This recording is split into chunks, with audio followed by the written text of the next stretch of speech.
Good morning students. आज हम लोग जो है आपके सिलेबस का नया चैप्टर स्टार्ट करने वाले हैं यूनिट 5 का, that is body fluids and circulation. ठीक है, इस पर्टिकुलर टॉपिक के बारे में आप लोगों को जो आपकी लास्ट क्लास है क्लास 10th, उसमें भी थोड़ा सा बैकग्राउंड रहा है। लाइफ प्रोसेस के चैप्टर में हम लोगों ने ये कुछ टॉपिक्स जो हैं पढ़े हैं। ठीक है, लेकिन इस क्लास में हम लोगों को ये जो टॉपिक है बहुत डिटेल में पढ़ना है। ठीक है, तो हम लोग आज नया जो चैप्टर है वो स्टार्ट कर रहे हैं।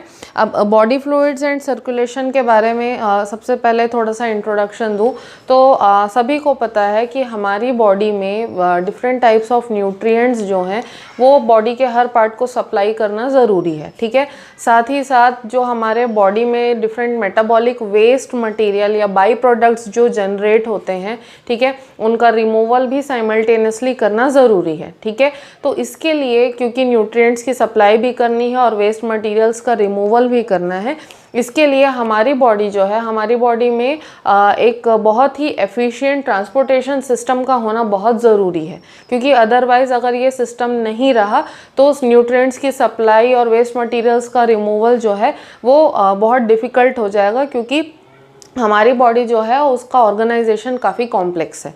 ठीक है, तो इसको देखते हुए हमारी बॉडी के अंदर एक बहुत ही एफिशिएंट और स्पेशलाइज सिस्टम का होना ज़रूरी है। ठीक है, अब हमारी बॉडी के बारे में अगर हम लोग बात करें, ठीक है, तो हमारी बॉडी क्योंकि कॉम्प्लेक्स है तो हमको अलग से सिस्टम की ज़रूरत है। लेकिन कई सारे ऑर्गेनिजम्स ऐसे हैं कि जिनकी बॉडी उतनी ज़्यादा ऑर्गेनाइजेशन उनका उतना कॉम्प्लेक्स नहीं होता है। तो ऐसे जो ऑर्गेनिजम्स हैं उनमें सिंपल मेथड्स जो हैं ट्रांसपोर्टेशन के वो यूज़ होते हैं या वो प्रेजेंट होते हैं। अगर हम हमारी बात करें तो हमारी बॉडी के अंदर ट्रांसपोर्टेशन के लिए ब्लड होता है और लिम्फ होता है, और ब्लड और लिम्फ को कंडक्ट करने के लिए डिफरेंट वैस्कुलर सिस्टम यानी कि आर्टरीज और वेन्स का सिस्टम होता है, एक लिम्फेटिक सिस्टम होता है। सिमिलरली ब्लड जो है उसको पंप करने के लिए हमारी बॉडी के अंदर एक हार्ट भी जो है, एक मस्कुलर ऑर्गन है हार्ट, वो भी प्रेजेंट होता है जो कि ब्लड को पंप करने का काम करता है। ठीक है, अब ज़रूरी तो नहीं है कि हर ऑर्गेनिज्म के अंदर इतना एफिशिएंट सिस्टम हमारे जैसे प्रेजेंट हो। ठीक है, तो फ्लूइड्स का जो सर्कुलेशन होता है, ठीक है, बॉडी के अंदर में जितना भी लिक्विड प्रेजेंट होता है उसको हम लोग क्या बोलते हैं, बॉडी फ्लूइड्स बोलते हैं। तो बॉडी फ्लूइड्स जो होते हैं उनका सर्कुलेशन जो है अलग अलग ऑर्गेनिज्म में उनकी बॉडी की कॉम्प्लेक्सिटी के या ऑर्गेनाइजेशन के हिसाब से अलग अलग तरीके से होता है। ठीक है, तो अगर हम लोग फ्लूइड सर्कुलेशन के बारे में बात करें तो फ्लूइड सर्कुलेशन जो होता है उसके भी टाइप होते हैं। ठीक है, एक है इंट्रासेल्यूलर फ्लूइड सर्कुलेशन और एक है एक्स्ट्रा सेल्यूलर फ्लूइड सर्कुलेशन। ठीक है, तो इंट्रासेल्यूलर यानी कि सेल के अंदर में जो फ्लूइड है उसका circulation is known as intracellular fluid circulation. तो सेल के अंदर जो फ्लूइड होगा यानी कि जो साइटोप्लाज्म होगा, है ना, तो साइटोप्लाज्म के जितने भी सेल ऑर्गेनेल्स है अगर उनको सेपरेट आउट कर दे तो जो एक्सक्लूसिव लिक्विड बचेगा, एक्सक्लूसिव जो फ्लूइड बचेगा, दैट इज द प्रोटोप्लाज्म। ठीक है, तो प्रोटोप्लाज्म का जो सर्कुलेशन जब सेल के अंदर होता है, ठीक है, तब उस सर्कुलेशन को हम लोग कहते हैं इंट्रासेल्यूलर सर्कुलेशन। ठीक है, अब ये इंट्रासेल्यूलर सर्कुलेशन जो है वो होता कैसे है? इंट्रासेल्यूलर सर्कुलेशन जो है वो साइक्लोसिस नाम के एक प्रोसेस के हेल्प से होता है। ठीक है, साइक्लोसिस यानी कि इसको हम लोग इंट्रासेल्यूलर स्ट्रीमिंग भी कहते हैं। ठीक है, तो साइटोप्लाज्मिक स्ट्रीमिंग जो होती है या जो साइक्लोसिस होता है, इस प्रोसेस के हेल्प से क्या होता है, इंट्रासेल्यूलर फ्लूइड सर्कुलेशन होता है। तो जो साइक्लोसिस होता है वो 2-3 अलग अलग टाइप्स का होता है, अलग अलग डायरेक्शंस में होता है। तो अभी फ़िलहाल इसके बारे में हमको डिटेल में जानना नहीं है, तो यहाँ से हम लोग आगे बढ़ते हैं। बस इतना आप ध्यान रखना कि इंट्रासेल्यूलर सर्कुलेशन जो है वो साइक्लोसिस यानी कि साइटोप्लाज्मिक स्ट्रीमिंग के हेल्प से होता है। ठीक है, उसके बाद नेक्स्ट हम लोग आते हैं एक्स्ट्रा सेल्यूलर सर्कुलेशन पे। सेल के बाहर जितना भी फ्लूइड प्रेजेंट होता है, ठीक है, उसको हम लोग बोलते हैं एक्स्ट्रा सेल्यूलर फ्लूइड। ठीक ठीक है। तो एक्स्ट्रा सेल्यूलर फ्लूइड का जब सर्कुलेशन होता है then it is known as extracellular circulation, ठीक है। अब एक्स्ट्रा सेल्यूलर सर्कुलेशन जो है वो भी दो टाइप का होता है, एक है एनवायरमेंटल फ्लूइड सर्कुलेशन और दूसरा है बॉडी फ्लूइड सर्कुलेशन, ठीक है। अब एनवायरमेंटल फ्लूइड सर्कुलेशन के बारे में अगर मैं बात करूं तो जो इनवर्टिब्रेट ऑर्गेनिजम्स होते हैं, ठीक है, जो हम लोगों ने क्लास 9th में पढ़ा हुआ था, ठीक है, क्या क्या पढ़ा था हम लोगों ने, जो किंगडम एनिमेलिया में डिफरेंट फाइलम पढ़े थे, ठीक है, मोलस्का पढ़ा था, प्रोटिस्टा पढ़ा था, पोरीफेरा पढ़ा था, है ना। तो एनवायरमेंटल फ्लूइड जो है वो जनरली लोअर ऑर्गेनिजम्स में या स्पेसिफिकली बोलूँ तो इनवर्टिब्रेट्स में ज़्यादातर देखा जाता है, ठीक है। अब इनवर्टिब्रेट्स में अगर मैं एग्जांपल दूँ तो जैसे स्पॉन्जेस होते हैं, ठीक है, या हाइड्रा होता है, उनके अंदर जो है एनवायरमेंटल फ्लूइड सर्कुलेशन हमको देखने के लिए मिलेगा, ठीक है। अब क्योंकि स्पॉन्जेस का ही एग्जाम्पल अगर हम लोग लें तो स्पॉन्जेस की बॉडी जो होती है उसमें मल्टीपल होल्स होते हैं, न्यूमरस होल्स होते हैं, उनकी बॉडी कंप्लीटली परफोरेटेड होती है, तो उनकी बॉडी के अंदर जो है उनका खुद का कोई फ्लूइड नहीं होता, ठीक है। तो उनके आसपास के एनवायरनमेंट में अगर कोई फ्लूइड या कोई लिक्विड प्रेजेंट है, ठीक है, तो उसी का हेल्प ले करके वो अपने बॉडी के अंदर सर्कुलेशन करते हैं। अब अगर स्पॉन्जेस का एग्जांपल ले तो स्पॉन्जेस सी वाटर में रहते हैं, तो उनके आसपास के एनवायरनमेंट में वाटर ही प्रेजेंट रहता है, ठीक है। तो जो सी वाटर होता है वो होल से होता हुआ उनके बॉडी के अंदर जाता है, उनको न्यूट्रिशन प्रोवाइड करता है, यानी कि फूड मटेरियल प्रोवाइड करता है, और साथ ही साथ बाहर निकलने के साथ में उनकी बॉडी से वेस्ट मटेरियल को लेता हुआ बाहर निकल जाता है। तो इस टाइप का जो सर्कुलेशन होता है उसको हम लोग बोलते हैं एनवायरमेंटल फ्लूइड सर्कुलेशन, ठीक है। नेक्स्ट जो हम लोग आते हैं वो सेकेंड टाइप है, यानी कि बॉडी फ्लूइड सर्कुलेशन। ऐसे ऑर्गेनिजम्स जिनकी बॉडी जो है वो कवर्ड होती है, कंसील्ड होती है, और उनके बॉडी के अंदर स्पेसिफिक फ्लूइड प्रेजेंट रहते हैं, that type of circulation is known as body fluid circulation. अब बॉडी फ्लूइड सर्कुलेशन जो है 4 टाइप्स का है। First is parenchymal circulation, second is body cavity circulation, third is blood vascular system and fourth is the lymphatic system. तो blood vascular system और lymphatic system जो है ये हायर ऑर्गेनिजम्स में या स्पेसिफिकली बोले कि सिर्फ वर्टिब्रेट्स में देखने के लिए मिलता है। ब्लड वैस्कुलर सिस्टम और लिम्फेटिक सिस्टम जो है सिर्फ वर्टिब्रेट्स में देखने के लिए मिलता है। बाकी ये जो पैरेनकाइमल सर्कुलेशन है या बॉडी कैविटी सर्कुलेशन जो है ये अगेन इनवर्टिब्रेट्स में ज़्यादातर देखने के लिए मिलता है, ठीक है। अगर हम लोग पैरेनकाइमल सर्कुलेशन के बारे में बात करें तो पैरेनकाइमल सर्कुलेशन जो है वो जनरली फ्लैट वॉर्म्स में हमको ज़्यादातर देखने के लिए मिलता है, ठीक है। फ्लैट वॉर्म्स के अंदर क्या होता है, जनरली उनके बॉडी के अंदर पैरेनकाइमा नाम के स्पेसिफिक सेल्स प्रेजेंट रहते हैं, ठीक है। तो उनकी बॉडी की जो वॉल होती है, जैसे हमारी बॉडी की जो आउटर वॉल है वो स्किन से कवर्ड रहती है ना, तो फ्लैट वॉर्म्स की जो बॉडी वॉल होती है और उनके जो इंटरनल ऑर्गन्स होते हैं, तो बॉडी वॉल और इंटरनल ऑर्गन्स के बीच में पैरेनकाइमा नाम के स्पेसिफिक सेल्स होते हैं, ठीक है। और ये जो पैरेनकाइमा नाम के सेल्स होते हैं ये फ्लूइड के साथ प्रेजेंट रहते हैं, ठीक है।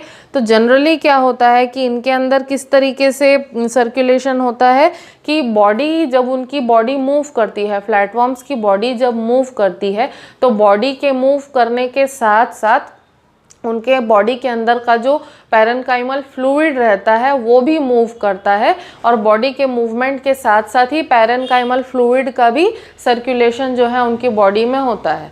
तो अब ये जो सर्कुलेशन है ये ऑक्सीजन भी प्रोवाइड करता है, कार्बन डाइऑक्साइड के रिमूवल में भी हेल्प करता है, न्यूट्रिएंट्स भी प्रोवाइड करता है। तो ये सारा जो भी फ्लूइड का सर्कुलेशन है या मूवमेंट है ये ऑक्सीजन भी प्रोवाइड करेगा, वेस्ट मटेरियल भी निकालेगा, न्यूट्रिएंट भी प्रोवाइड करेगा। तो ये सारी चीज़ें जो है हर ऑर्गेनिज्म के ऊपर अप्लाई होती हैं, ठीक है। चाहे वो इंट्रासेल्यूलर फ्लूइड सर्कुलेशन हो, चाहे एक्स्ट्रा सेल्यूलर फ्लूइड सर्कुलेशन हो, जो कुछ भी हो, इन सारे तरीके के जो सर्कुलेशंस होते हैं सभी में ये सारी चीज़ों का ट्रांसपोर्ट जो है वो होता है। ठीक है।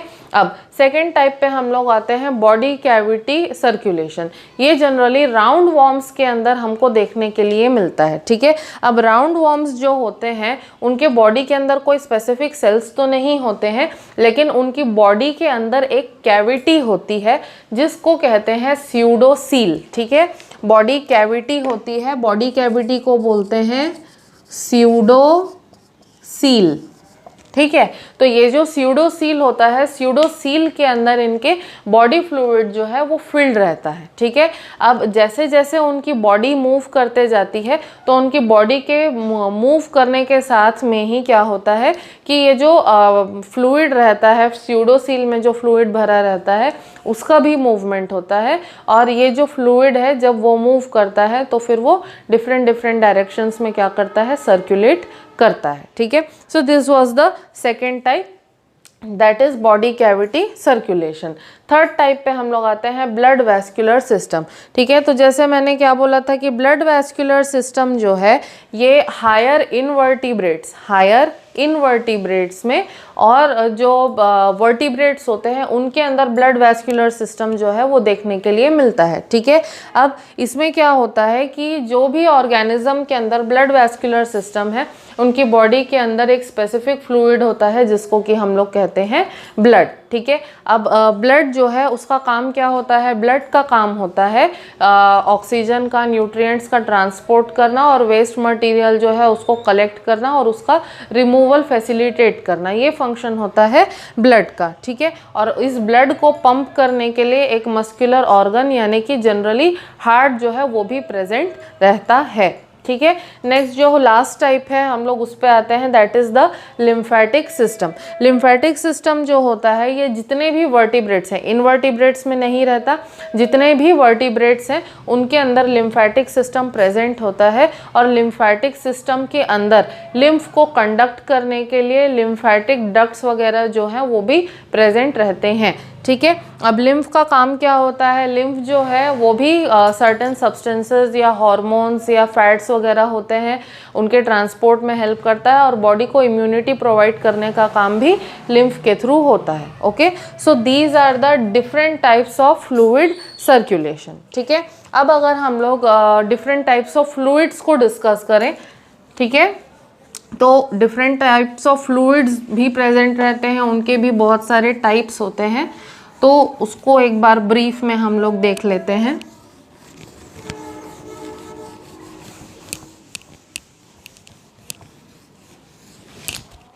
ठीक है, next type is the body fluids, ठीक है।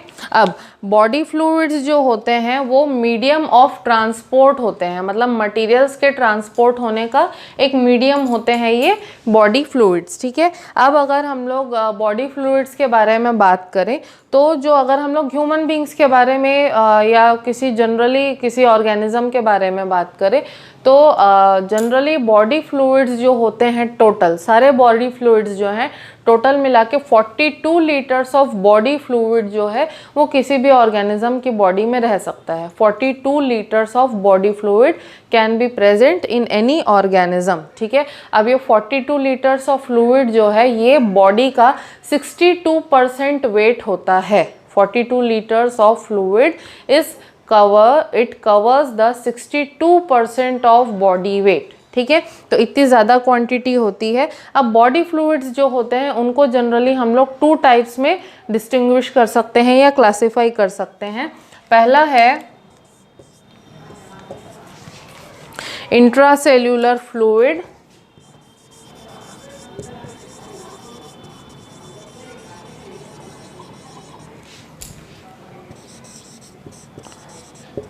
जिसको कि ICF बोलते हैं हम लोग, इंट्रा सेल्यूलर फ्लूइड को। और जो दूसरा टाइप है that is the extracellular fluid,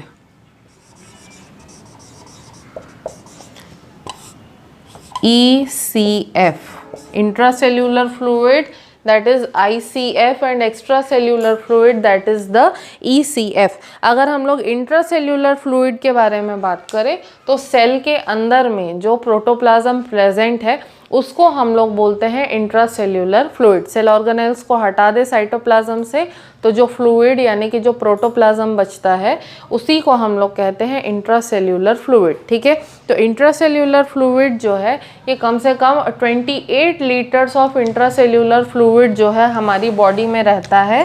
ठीक है, 28 लीटर्स जो कि बॉडी का 40% वेट जो है कवर करता है। ठीक है, 28 litres of intracellular fluid which will be covering 40% weight of our body. ठीक है, next we are having the extracellular fluid. Extracellular fluid मतलब सेल के बाहर जो कुछ भी फ्लूइड प्रेजेंट है that is known as the extracellular fluid. ठीक है, अब ये जो एक्स्ट्रा सेल्यूलर फ्लूइड है ये नॉर्मल ह्यूमन बींग में कम से कम कितना रहता है, 14 लीटर रहता है किसी भी नॉर्मल ह्यूमन बींग के अंदर। ठीक है, अब एक्स्ट्रा सेल्यूलर फ्लूइड का मतलब ये नहीं है कि सिर्फ उसमें ब्लड इंक्लूडेड है, उसमें ब्लड भी इंक्लूडेड होता है, उसमें लिम्फ भी इंक्लूडेड होता है। ठीक है, उसके अलावा और भी डिफरेंट टाइप के जो फ्लूइड्स हैं, इंटरस्टिशियल फ्लूइड प्रेजेंट रहता है, ब्लड का प्लाज्मा प्रेजेंट रहता है। ठीक है, लिम्फ का प्लाज्मा प्रेजेंट रहता है, फिर रहता है ट्रांससेल्यूलर फ्लूइड। ठीक है, ट्रांससेल्यूलर मतलब ऐसा फ्लूइड जिसके अंदर सेल्स नहीं रहते हैं, जैसे कि लिम्फ और ब्लड है तो उसके अंदर सेल्स प्रेजेंट रहते हैं, लेकिन ट्रांससेल्यूलर फ्लूइड जो होता है उसके अंदर सेल्स प्रेजेंट नहीं रहते हैं। ठीक है, तो ऐसे फ्लूइड की कैटेगरी में सेरिब्रोस्पाइनल फ्लूइड आ जाएगा जो कि हमारे ब्रेन और स्पाइनल कॉर्ड के चारों तरफ रहता है। फिर एक्वस ह्यूमर और विट्रियस ह्यूमर आ जाएगा जो हमारी आँखों में रहता है। उसके बाद साइनोवियल फ्लूइड आ जाएगा जो कि हमारे जॉइंट्स के बीच में प्रेजेंट रहता है। ठीक है, उसके बाद इंट्राप्लूरल फ्लूइड आएगा जो हमारे लंग्स के बाहर जो 2 कवरिंग्स होती हैं उसके बीच में जो प्रेजेंट रहता है फ्लूइड, या पेरिकार्डियल फ्लूइड प्रेजेंट रहता है जो हार्ट के चारों तरफ प्रेजेंट रहता है। तो इस तरीके से जो ब्लड है, प्लाज्मा है और जो ट्रांससेल्यूलर फ्लूइड है ये सारे के सारे मिला के क्या बनाते हैं, एक्स्ट्रा सेल्यूलर फ्लूइड बनाते हैं। एक्स्ट्रा सेल्यूलर फ्लूइड की क्वांटिटी कितनी होती है, नॉर्मल अडल्ट ह्यूमन बींग में कम से कम 14 लीटर एक्स्ट्रा सेल्यूलर फ्लूइड जो है वो प्रेजेंट रहता है। और इन सारे फ्लूइड्स में से सिर्फ ब्लड और लिम्फ जो है वो मटीरियल्स के ट्रांसपोर्ट में इन्वॉल्व रहता है, बाकी सारे जो फ्लूइड्स रहते हैं वो मटीरियल का ट्रांसपोर्ट नहीं करते हैं। ठीक है, so I hope that this much is clear to you.